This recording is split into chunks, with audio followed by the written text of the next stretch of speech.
apesi bino shalom shalom peuple eleli shalom na kombo na yesu masiya. Lelo na memeli bino susu message susu oyo ya sere na biso Françoise Lutala.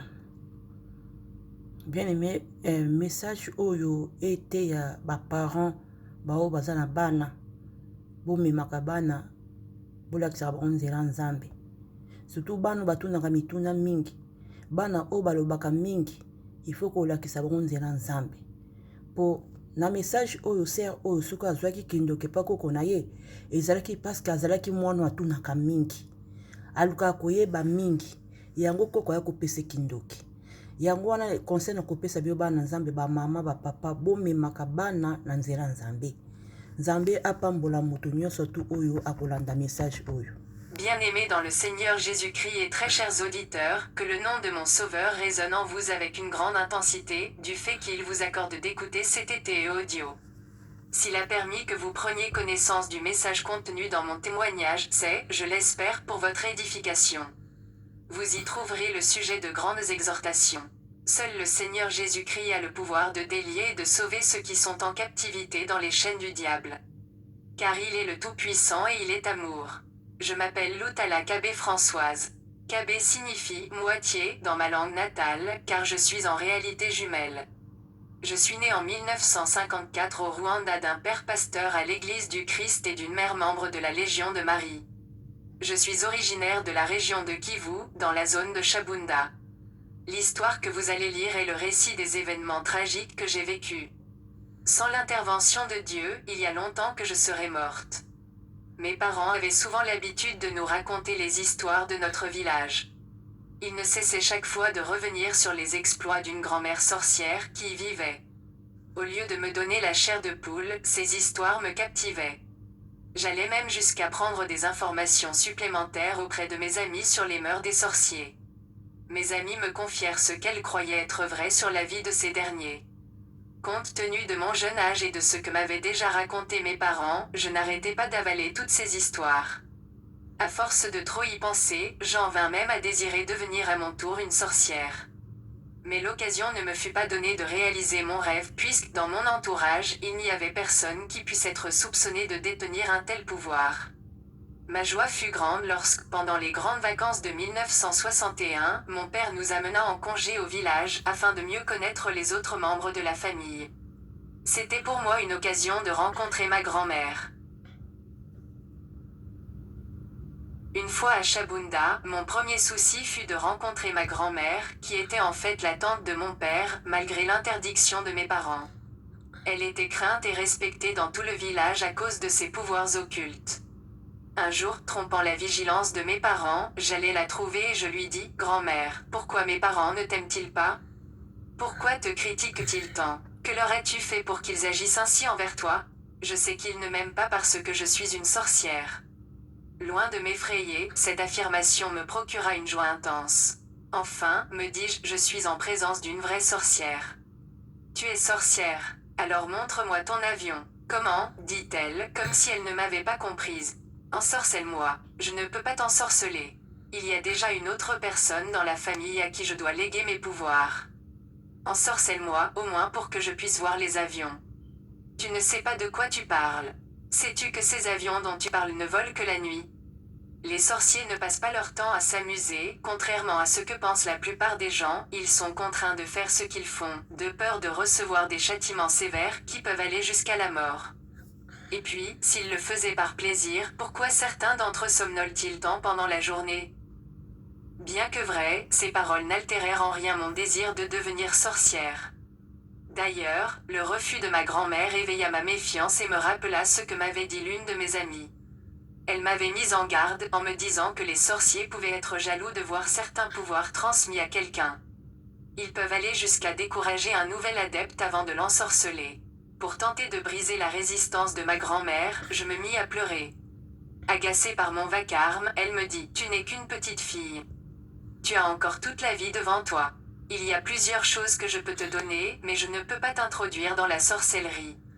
Les lois de notre famille ne me permettent pas de le faire. Si tu étais au moins l'aîné ou un garçon, cela aurait pu être possible.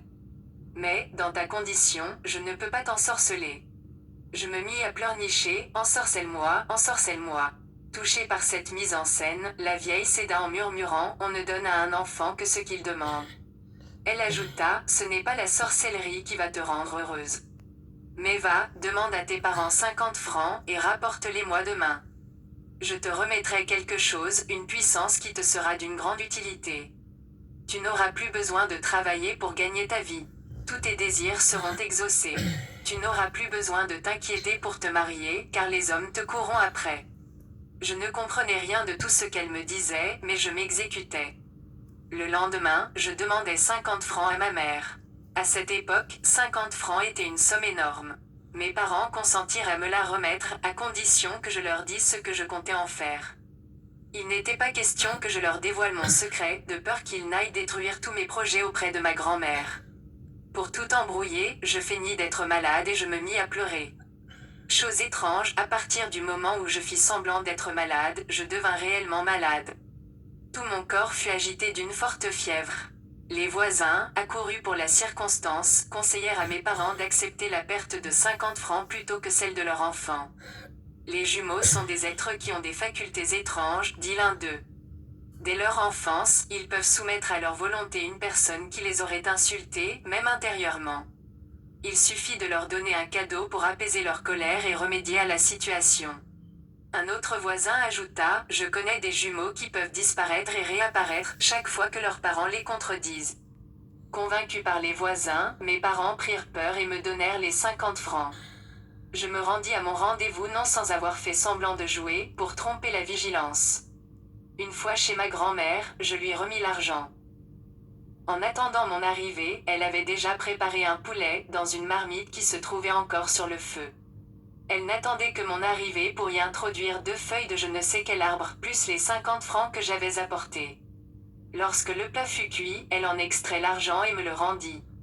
Je ne vis aucune trace des 2 feuilles.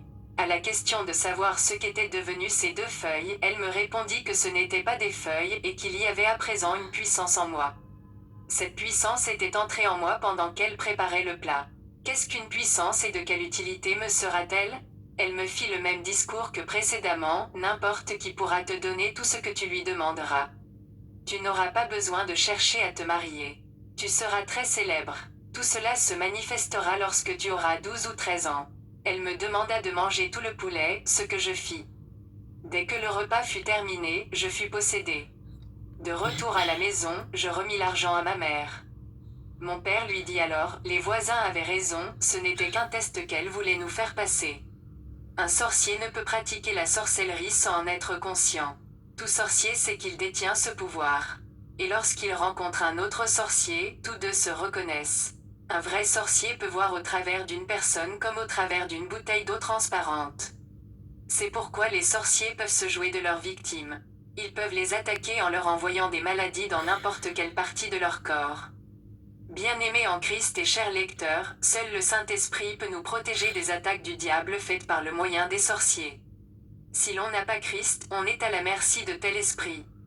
Comme tout autre esprit malin, l'esprit de la sorcellerie peut être chassé au nom de Jésus-Christ, si le possédé confesse sa sorcellerie et la rejette de tout son cœur pour accepter Christ. Les vacances terminées, nous quittâmes le village. Je n'avais que 8 ans, et rien d'anormal ne vint troubler le cours de ma vie. J'eus vite oublié ma visite à ma grand-mère et toutes les cérémonies qui s'étaient déroulées. 3 années plus tard, je remarquai que ma vie n'était plus la même. Je m'imposais parmi mes camarades. J'étais souvent la première de la classe. Tout le monde s'entendait parfaitement avec moi, même lorsque j'imposais ma volonté. Personne ne pouvait me refuser ce que je souhaitais obtenir. Quant aux garçons, ils me couraient après. Le diable peut modifier la forme extérieure de notre corps, dans le bon comme dans le mauvais sens.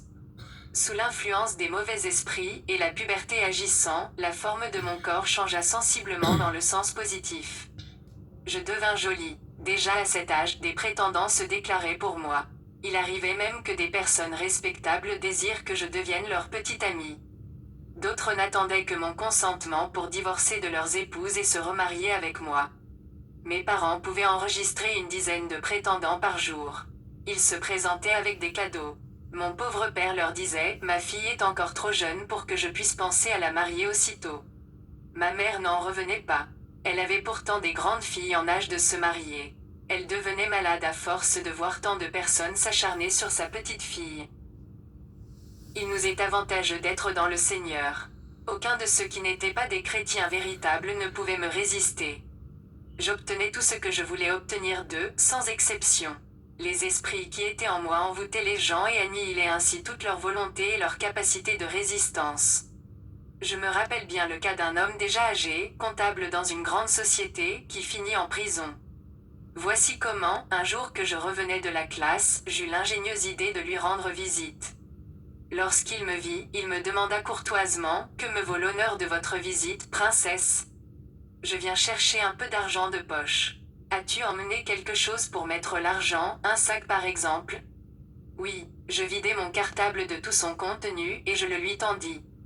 Envoûté par mes démons, l'homme, sans se rendre compte de la gravité de son acte et de ses conséquences, remplit mon sac de billets de banque. Cet argent ne lui appartenait même pas.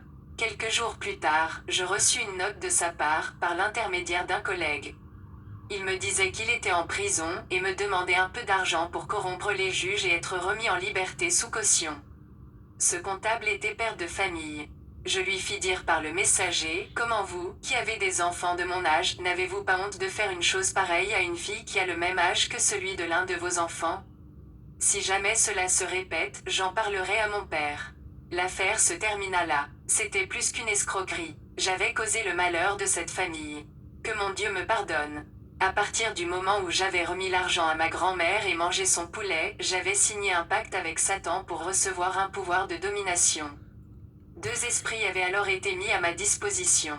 Ces esprits attiraient à moi ceux qui n'étaient pas en Christ et les obligeaient à satisfaire tous mes caprices. Compte tenu du balai interminable des aspirants qui défilaient à la maison pour me demander en mariage, mes parents jugèrent préférable de m'éloigner. Mon père décida de m'envoyer au couvent. Je commençai par être aspirante jusqu'à la fin de l'école primaire. Au cycle d'orientation, j'entrai au noviciat. Après avoir été postulante pendant 4 ans, je fus consacrée religieuse. La vie au couvent n'avait rien de particulier. Nous ne lisions pas la Bible. Nous récitions des prières que nous avions apprises par cœur. Nous chantions des cantiques contenus dans des livres de chants, et c'était tout. Loin de diminuer, mes pouvoirs s'accrurent encore au couvent. Mon père spirituel se mit à m'apprendre comment avoir des relations sexuelles avec un homme. Ma fille, me dit-il, ne sois pas scandalisée par ce qui pourra se passer entre toi et moi. Il est préférable que cela se passe ainsi entre nous, plutôt qu'avec des païens ou des laïcs. N'as-tu jamais entendu dire que le corps avait ses raisons que la raison ignore ? Tu es une grande fille pour comprendre de quoi je parle. J'ai fait un vœu de chasteté devant Dieu et devant les hommes. Je ne voudrais trahir ce serment pour rien au monde. Je suis vierge. Qu'adviendrait-il si je devenais ta femme ? Devrais-je aller me confesser ? Tu n'auras pas besoin d'aller te confesser. Ce n'est pas un péché, mais bien la satisfaction d'un besoin d'ordre naturel. C'est Dieu lui-même qui a créé ce besoin. Puisque tu as prononcé tes vœux, tu ne peux plus te défouler en dehors du couvent. Comme je suis là, c'est à moi de te l'apprendre. Et si je devenais enceinte ? Tu ne le sauras jamais, car il faudra prendre des mesures. La piété affichée par certaines religieuses n'est qu'une apparence extérieure que l'Église catholique donne au monde extérieur. J'ai vu des sœurs tuer des enfants. J'ai vu des cadavres d'enfants enterrés. Certaines religieuses sont même mortes du cancer à force de prendre des contraceptifs. Notre Créateur a institué les rapports sexuels entre un homme et une femme uniquement dans le cadre du mariage. En dehors de ce cadre, on commet soit l'adultère, soit l'infidélité, soit la fornication, quelle que soit la qualité du partenaire. Malgré tous les beaux discours du prêtre, je ne lui ai pas cédé. J'étais dégoûtée par l'âge avancé de ce prêtre. Je n'avais que 16 ans, alors qu'il en avait bien 50. Pour que les couvents ne se vident pas de leurs pensionnaires, cette organisation humaine a instauré un système selon lequel un vieux père spirituel devait avoir pour partenaire une jeune sœur religieuse, et inversement. Car un jeune prêtre qui s'attacherait à une jeune religieuse risquerait, poussé par l'amour, d'abandonner les ordres pour aller fonder une famille ailleurs. Pour me soustraire aux avances du vieux prêtre, je me liai d'amitié avec un autre prêtre, jeune et beau. En freignant les ordres, je faisais tout ce qui était en mon pouvoir pour qu'il devienne mon intime.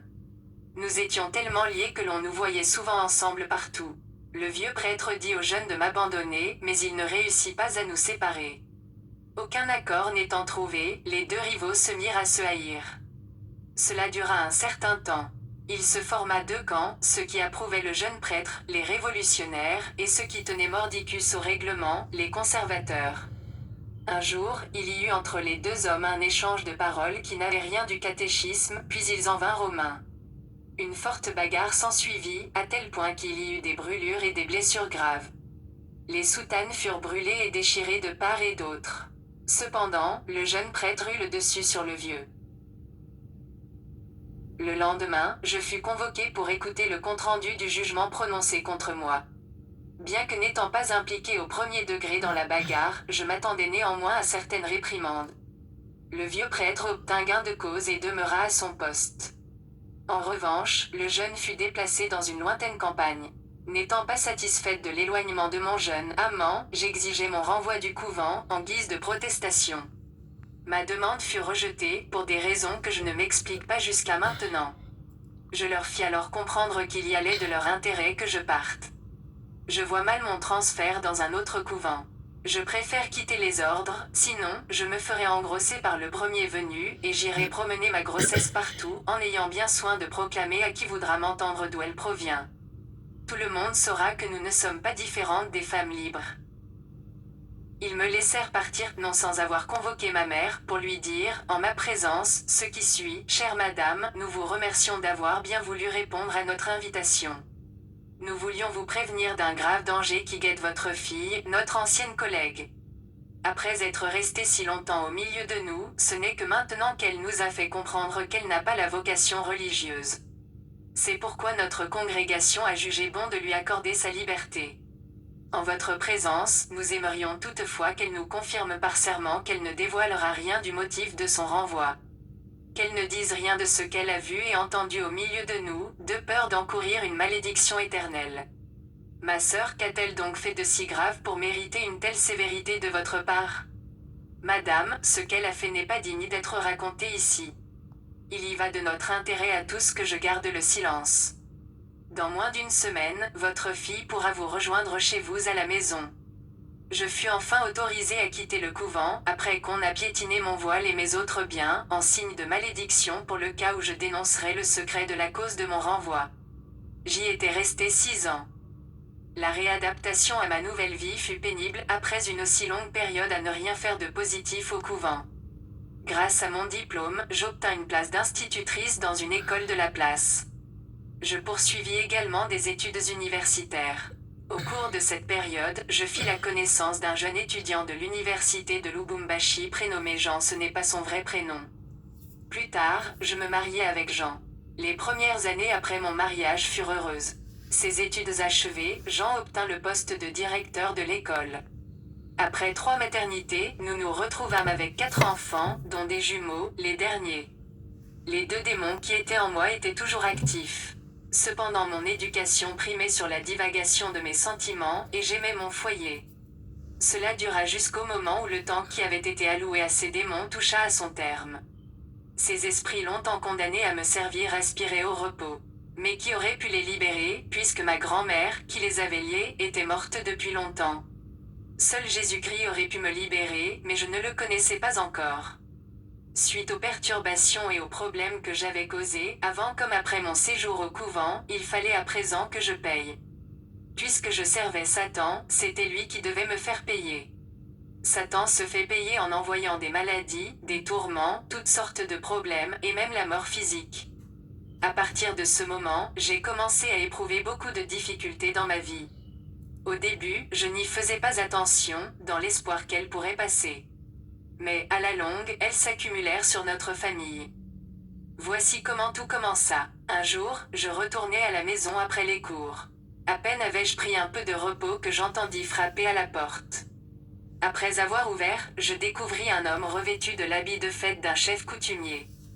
Par politesse, je m'écartai de l'embrasure de la porte pour lui faire place, et je l'invitai à entrer. Il me dit, « Je ne peux entrer, madame, puisque j'y suis déjà. » « Pardon, entre dans la maison, puisque tu te tiens à la porte. Je suis en toi depuis si longtemps. Comment peux-tu m'inviter à entrer? Je connais mieux que toi chaque recoin de cette maison. Que dis-tu? N'es-tu pas fou? Tu demeures en moi et tu connais cette maison mieux que moi? Qui es-tu? Je ne suis pas un être ordinaire. Il y a bien longtemps que mon corps est mort et enterré. Pourtant j'habite en toi en attendant de pouvoir trouver mieux.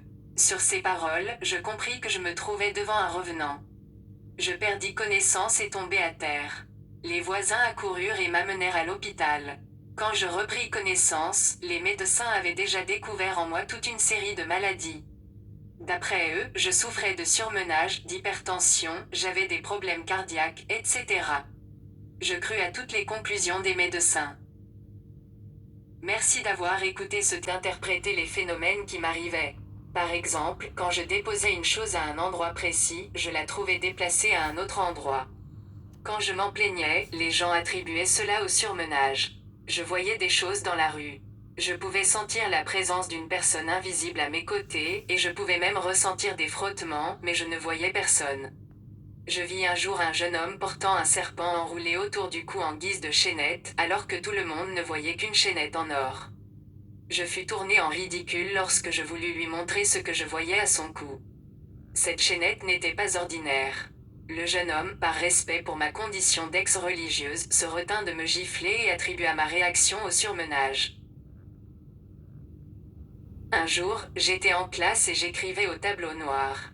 J'avais tellement écrit que mon bras commençait à me faire mal. C'est alors que j'observais quelque chose d'étrange. Prenant naissance au niveau de mon omoplate, un autre bras apparut de sorte que j'avais à présent deux mains droites. Apparemment, j'étais la seule à voir ce phénomène puisque les élèves restaient silencieux. J'eus peur et je refusais d'accepter cette image dans mon cerveau.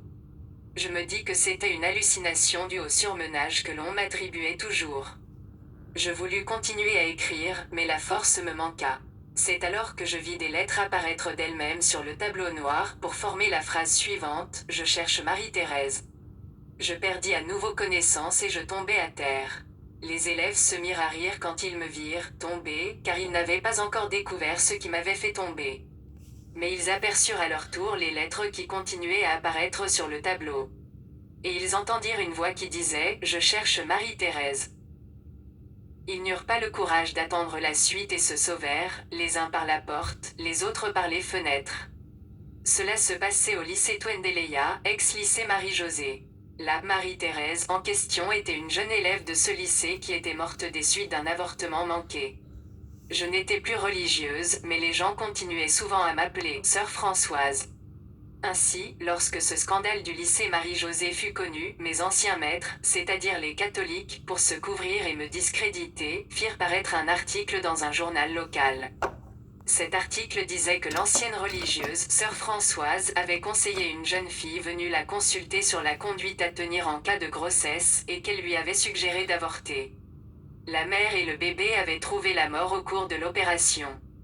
Le journal poursuivait en disant que l'esprit de cette fille était en train de tourmenter l'ex-sœur Françoise, d'où ses fréquentes crises. L'Église catholique romaine est une grande organisation humaine, mieux structurée que la mafia ou la CIA, car elle est dirigée par Lucifer lui-même. À cette même époque, à Lubumbashi, il y eut à plusieurs endroits des manifestations identiques aux miennes. Je me trouvais une nouvelle fois enceinte. La conception avait été normale. Au 4e mois, j'allais passer une consultation prénatale. Les gynécologues découvrirent que ma grossesse était extra-utérine. Il fallait une opération. Normalement, une telle grossesse extra-utérine provoque des douleurs dès les premiers mois de son développement. Comme je ne ressentais aucune douleur, je refusais d'être opérée. Offusqués par la mise en doute de leur diagnostic, les médecins exigèrent une radiologie.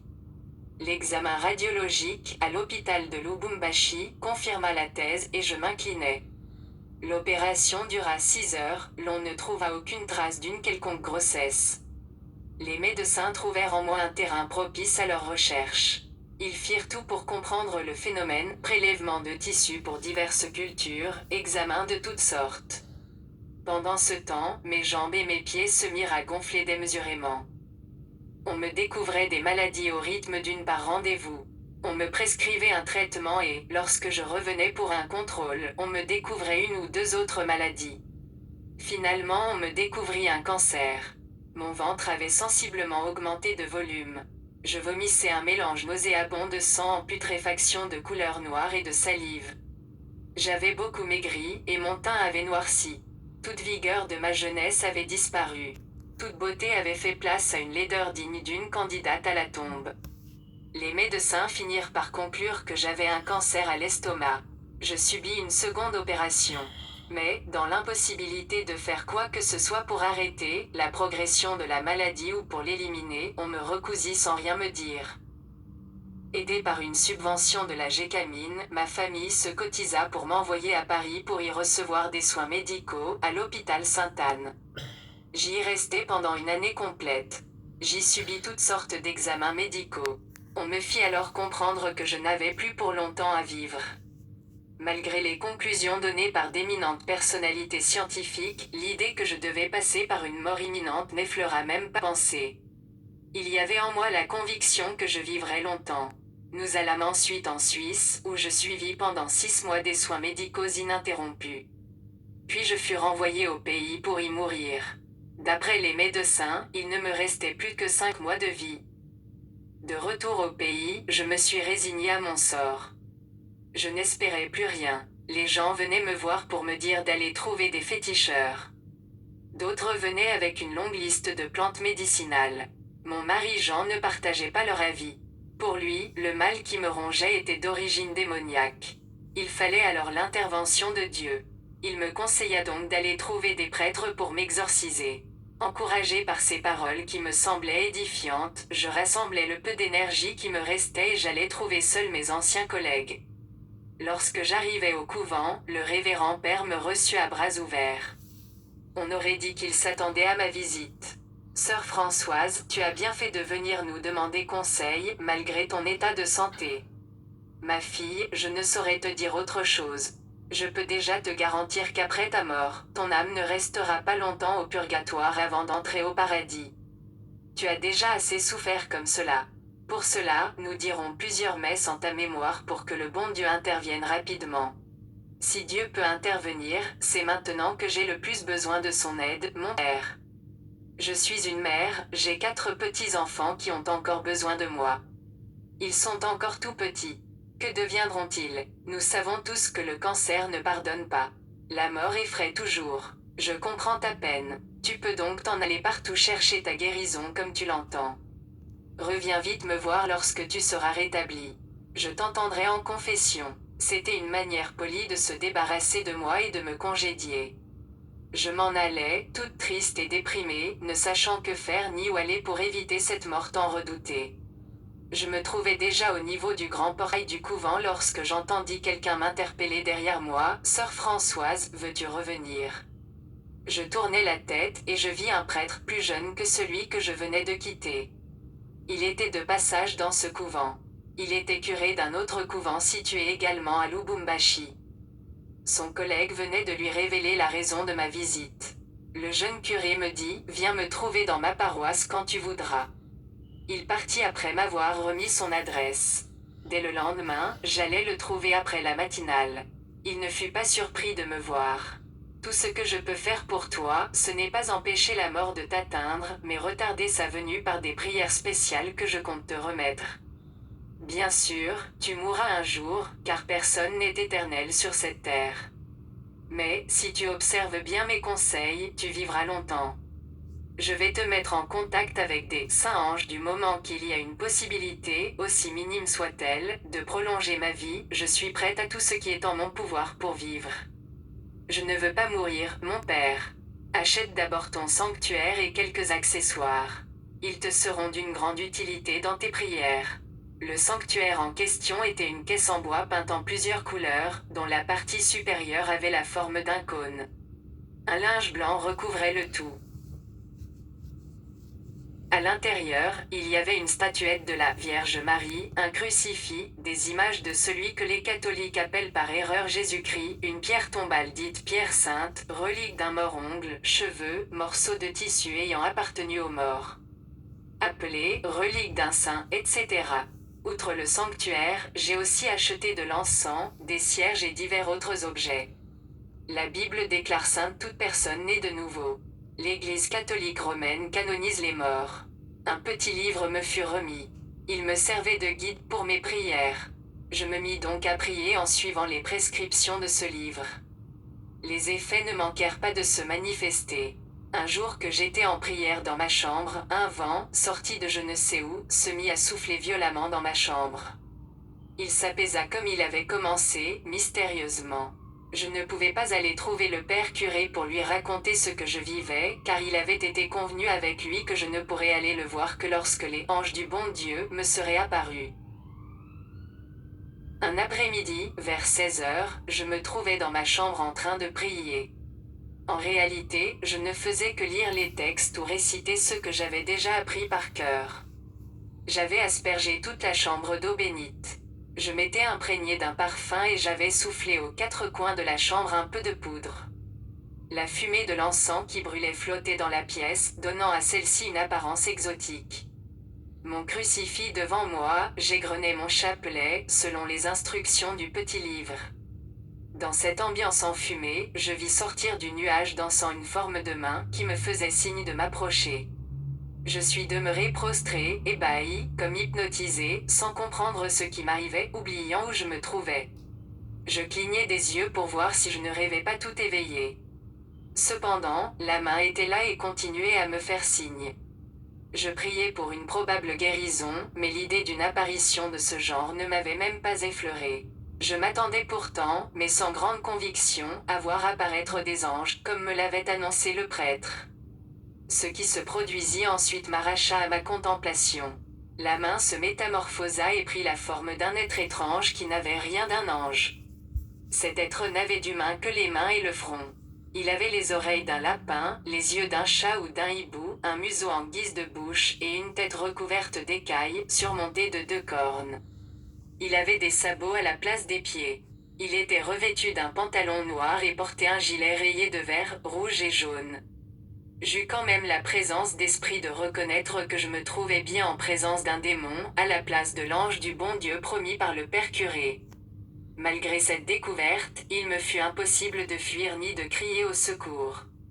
Si je l'avais fait, cela aurait pu amenuiser mes chances de guérison. Je ne bougeais pas, car je tenais trop à mon rétablissement, quel que soit le prix à payer. Une voix caverneuse, venue du fond des âges, sortit du museau de la bête, rompant ainsi le silence. « Pourquoi m'invoques-tu ici ? Si je suis venu jusqu'à toi, c'est que tu m'as fort dérangé. Tes prières sont arrivées jusqu'à moi. Pourquoi ne viens-tu pas au quartier général comme tout le monde ? Qu'est-ce que ce quartier général et où se trouve-t-il, pour que je puisse m'y rendre ? Si tu ne connais ni le quartier général, ni l'endroit où il se trouve, comment as-tu appris ce qu'il fallait faire pour m'appeler ? Qui t'a mis au courant de mon existence ? C'est celui-là qui doit répondre à tes questions. » Sur ces paroles, il disparut comme il était apparu. Puisqu'il se faisait tard, je ne suis pas parti aussitôt voir le curé. Le lendemain matin, j'allai voir le prêtre et je lui racontai ce qui était arrivé. Au fur et à mesure que je parlais, je remarquai que son attitude devenait bizarre. Je compris qu'il était gêné de reconnaître que ce n'était pas un ange de Dieu qui m'était apparu, mais bien un démon, un ange déchu. Durant toute notre conversation, le prêtre ne me donna pas le temps de terminer mes phrases. Il m'interrompait souvent. J'acceptais donc de jouer le jeu. « Tu as vu les anges ? Ah, sœur Françoise, tu as de la chance. Beaucoup ont désiré voir ce que tu as vécu et n'y sont pas parvenus. D'autres sont morts sans avoir pu entrer en contact avec des saints de leur vivant. En tout cas, ta guérison ne saurait plus tarder. Que t'ont donc dit ces messagers de l'Éternel ? Il m'a demandé de l'appeler dorénavant non de ma chambre, mais du quartier général. Où se trouve le quartier général, pour que je puisse m'y rendre ? Termine d'abord. Dis-moi tout ce que tu as à me dire, tout ce qu'ils t'ont dit. Je suis certain que tu connais bien le quartier général et son emplacement, même si tu ne sais pas que c'est de cela qu'il s'agit. Mon père, il m'a dit d'aller vous trouver, pour que vous m'y conduisiez.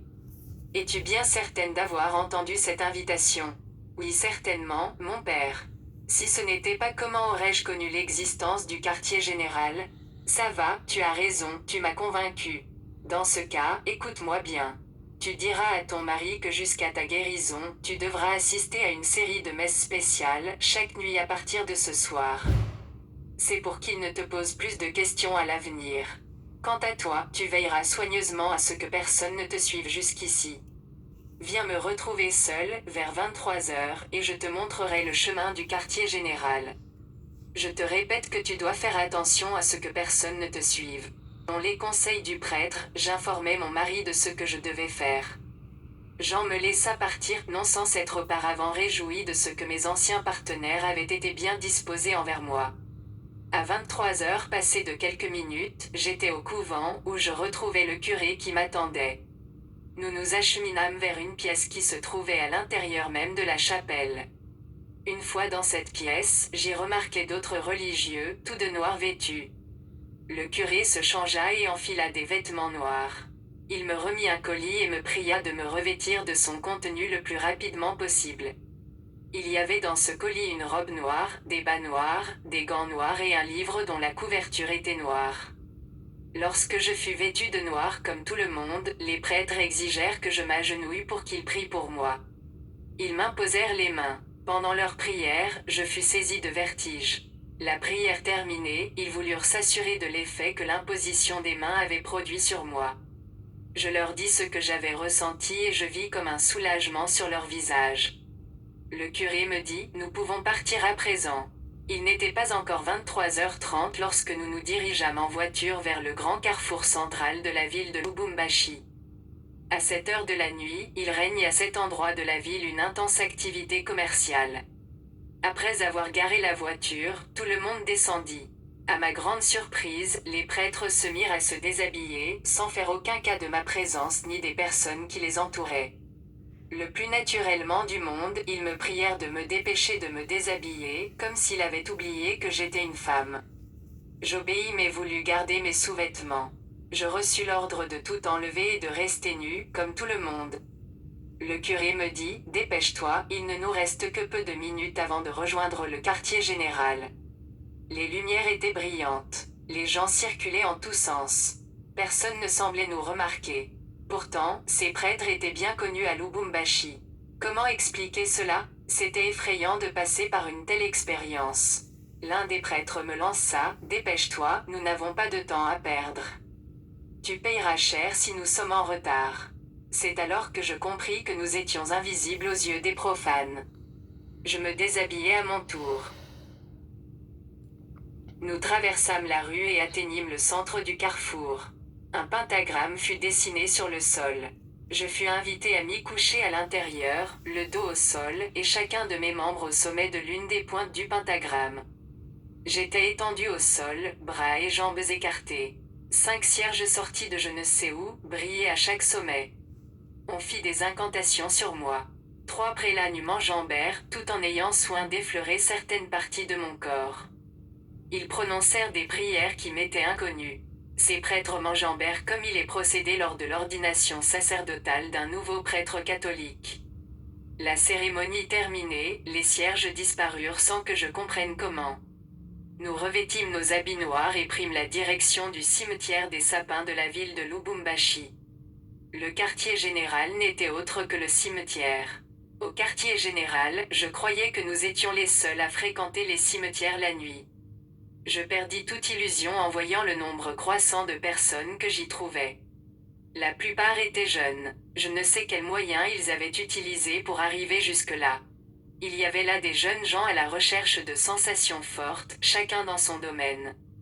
Des étudiants venaient y chercher le moyen de terminer leurs études avec succès sans pour autant travailler. Des sportifs venaient y chercher des records inégalés. Des musiciens venaient y puiser de nouvelles inspirations. Moyennant des sacrifices, ces personnes signaient des pactes pour avoir plus de succès dans leurs entreprises. Mais, cette gloire n'était qu'éphémère. Il fallait renouveler le pacte après un certain temps, de peur de perdre la raison ou la vie. Il y avait aussi des hommes politiques. Outre le succès, ils désiraient obtenir le pouvoir de domination pour s'imposer dans des assemblées générales. Certains désiraient obtenir le pouvoir de lire l'avenir, afin de se protéger des jours mauvais. Les sacrifices que devaient offrir ces derniers étaient consistants. Certains venaient y préparer leur